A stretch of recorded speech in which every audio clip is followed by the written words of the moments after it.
આજે વડોદરા મુકામે નવા જિલ્લા કોંગ્રેસના પ્રમુખ મુલાકાત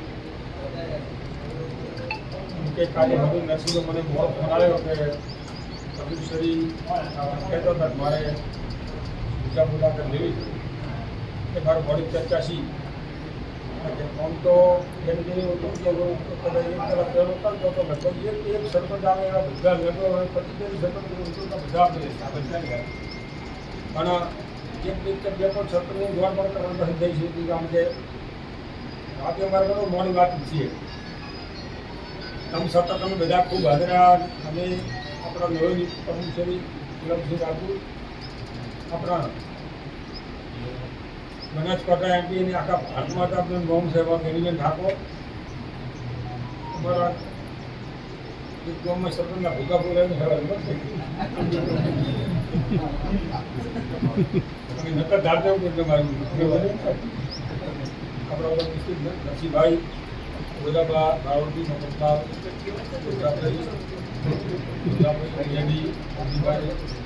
બધા જ નવા કોઈમાં સફળ બધા કોંગ્રેસના આપણા કાર્યકરો અત્યારે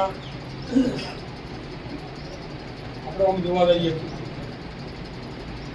અચાનક ગેનીબેન કે ગુલાબસિંહ મસીનથી ગેનીબેન તો દીધી છે ને અચાનક રોડ ઉપર ભીડ મોટે મોટો પુતળી પણ એક મુલાકાત થઈ ગઈ એ પણ એક સારી બાબત છે પરંતુ વાળી વાતમાં ઘણી બધી આડાવડી વસ્તુ ચર્ચાઓ થઈ ઘણું બધું છું અને મેં ગરદીજીની જોઈને મારે જગતભાઈની ગરદીજી મારે કીધું પણ છેલ્લે પરિણામ પર ગુલાબસિંહનું આવ્યું છે ત્યારે તો ખૂબ ખૂબ એમને અભિનંદન અને ગુલાબસિંહજી હેમબા વખતથી મારો એમના ઘરથી નાતો છે કારણ કે એક વખત ખૂબ પંચ્યાસીનું ખૂબ કાર્યક્રમ દેવામાં હતું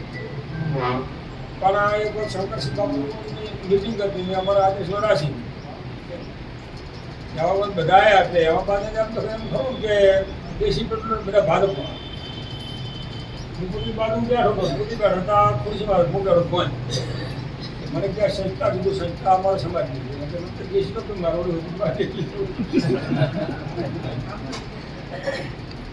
એટલે પોતી હશા એટલે ગીતબા અમારે તમારું એ છે બધા હળીમાં જ ના થતું એવું નથી એટલે એક આ બધા એ જ જમાવે કે જે તે વખતનું રાજકારણ હતું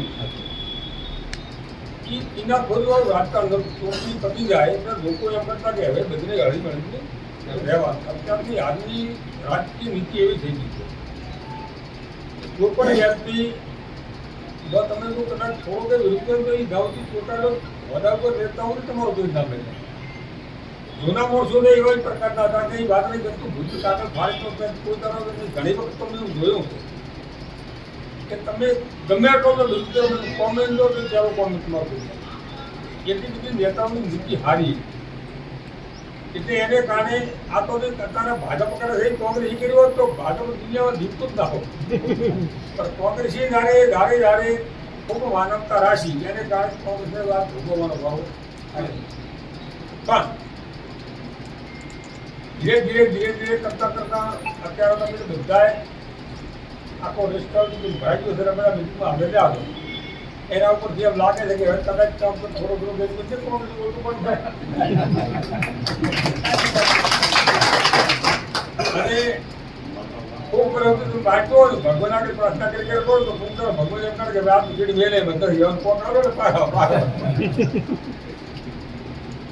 કારણ કે મારે આ કેમ તો દાખલો મારે પ્રથમ તો કેટલો છે એટલે રોડ મંદિરમાં કામ જો દારો કે આખા ગુજરાતમાં હવના પહેલાં મારા ધોમ પડ્યો એટલે મને બધા ભાજપવાળા ફોન કરી પૂછે તમે શું કર્યું મેં કીધું કાયમ દારો ઉપર દાડે દુકારો પૂરો થકંટાળ્યો કે આ લોકો ઢોળ આ ઢોળ કેન્દ્ર કે ધક્કો મને હિંદો એટલે ગાળી દીધા એમ તમે ખૂબ વરસથી આપણે સત્તામાંથી ખૂબ ભરાયા અત્યારે સત્તાના વિરુદ્ધમાં ખૂબ ભરાઈ હતા ભગવાને કીધું છે કે જે વ્યક્તિ આશા રાખે અને મક્કમતાપૂર્વક બેસીને એની ગમે ત્યારે ભગવતે ફળ આવવું પડે તો આપણે બધા આ દાડાઓથી રાહ જોઈને બેઠા છે કે અમારો એક દાડો સત્તાઈ હતો સારું, એક દાડો મને સત્તાઈ સારું 100% આવશે તો તમે ચિંતા ન કરતા. એનું કારણ છે કે આપણે સૌ ઘણી કાંઠા થતું એમ બે અઢી વર્ષ ઘટે. ભાજપમાં તો કોઈ પસંદ ના હોય મને તો રસીકતા ના કે અમે આપણે શું કરી દેવાનું કે અમે બે ના કે ભાજપમાં રસીકતા ના કે અમે ટીમ કે ખાતા ગયા ઈશ્વર દુનિયા કરી રાઈટ અમને છતાંય એને ભાજપને છતાંય ને એમ યાદ સમજવું હોય તો મગજના પૂરો થો અને 100% આપણને ભગવાન ફળ આલશે અને બધા નવા સરપંચ સર્વિસો બધા આખા તાલુકાના અને આખા મત વિસ્તારના બધાને મારી ખૂબ શુભકામનાઓ, ખૂબ અભિનંદન. અને તમારે અમારા લાયક ઉપર પ્રકારનું કરવું હતું કે મેં ત્યારે અઢીરાથી તમે અમારાથી બનતું છે